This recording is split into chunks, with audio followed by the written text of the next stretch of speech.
नमस्कार दोस्तों। ट्रेसेबिलिटी और फीफो ये दो चीज़ें मेंटेन करने के लिए ये in process lot control tag हम यूज़ करते हैं। ट्रेसेबिलिटी का मतलब क्या होता है?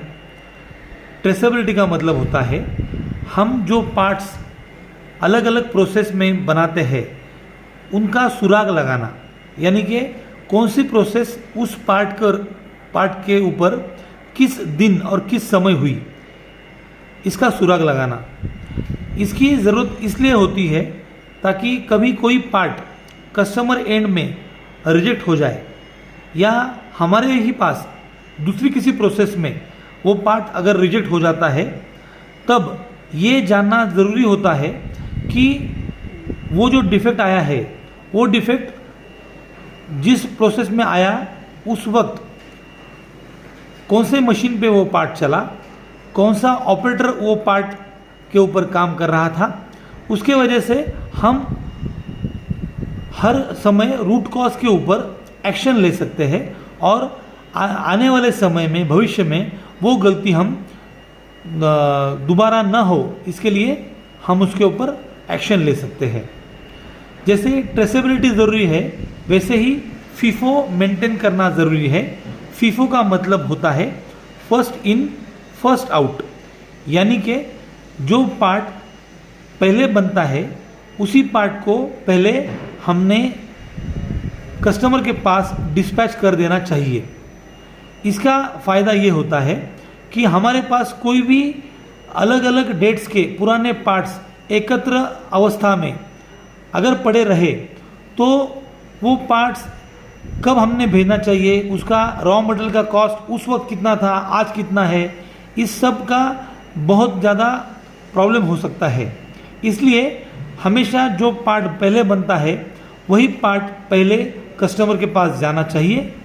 वैसे भी ट्रेसेबिलिटी और फीफो यानी फर्स्ट इन और फर्स्ट आउट, ये दोनों चीज़ें कस्टमर की भी स्पेशल रिक्वायरमेंट होती है। इसलिए भी हमको ट्रेसेबिलिटी और फीफो मेंटेन करना बेहद ज़रूरी है। अब इस टैग को देखिए, यहाँ पर कस्टमर का नेम लिखा हुआ है, लाइटेंस इंडिया लिमिटेड।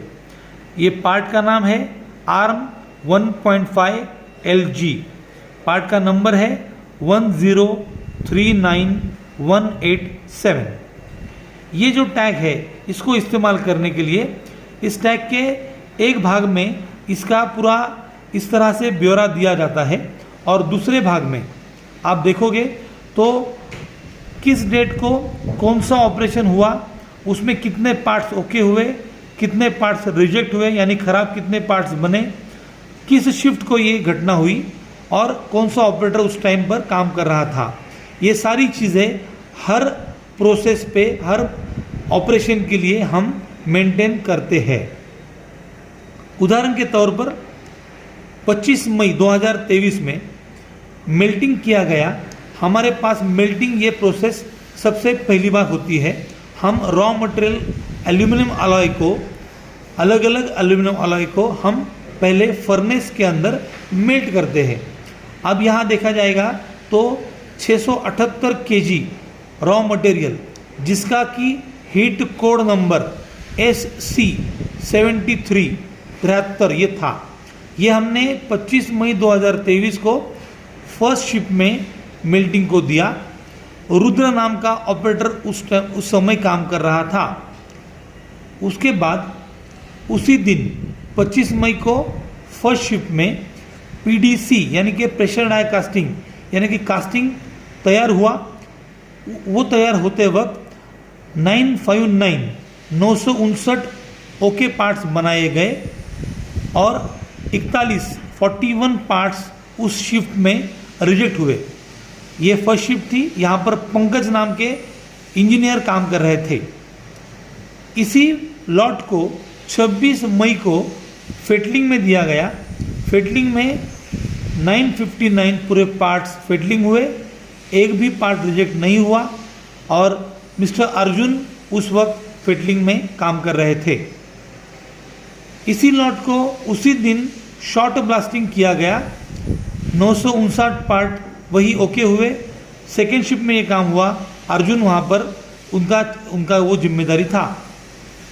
इस लॉट को अगले दिन यानी 27 मई को मशीनिंग किया गया। मशीनिंग में इस 959 पार्ट में से 2 पार्ट्स रिजेक्ट हुए, 957 ओके पार्ट्स बने।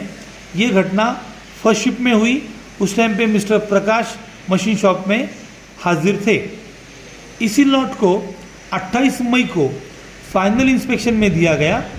अब इस 957 पार्ट्स में से 7 पार्ट्स रिजेक्ट हुए फाइनल इंस्पेक्शन में और 950 जॉब 28 तारीख के फर्स्ट शिफ्ट में फाइनल इंस्पेक्शन से आगे चले गए।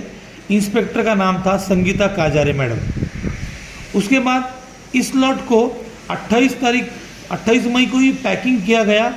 पैकिंग करने के लिए 950 में से 900 ही पार्ट को पैकिंग किया गया। वो 28 तारीख की सेकेंड शिफ्ट थी। सोपान यहाँ पर ऑपरेटर के तौर पे मौजूद थे। ये 50 पार्ट हमने पैक इसलिए नहीं किए क्योंकि हमारा पैकिंग स्टैंडर्ड जो होता है वो हर बॉक्स में 60 पार्ट का होता है। इस तरह से हमने 900 पार्ट को पैक किया और बाकी के बचे हुए 50 पार्ट हमने इस लॉट में से बाजू में रख दिए जो अगले लॉट में पैकिंग होने वाले हैं। 29 तारीख को इस लॉट का PDI किया गया, यानी कि प्री डिस्पैच इंस्पेक्शन किया गया। जो 900 पार्ट थे वो उसमें से एक भी पार्ट रिजेक्ट नहीं हुआ।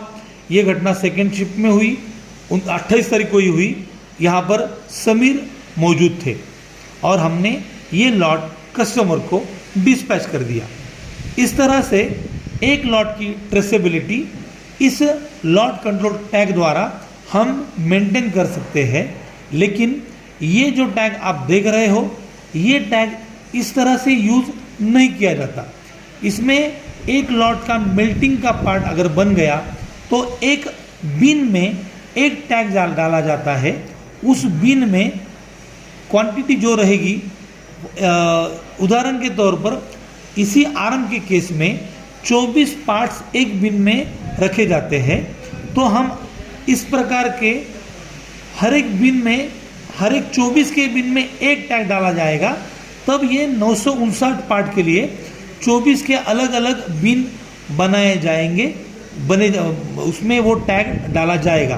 तो इस तरह से इस 959 क्वांटिटी के लिए जितने भी बिन लगेंगे उतने हर एक बिन में इस तरह का एक टैग डाला जाएगा।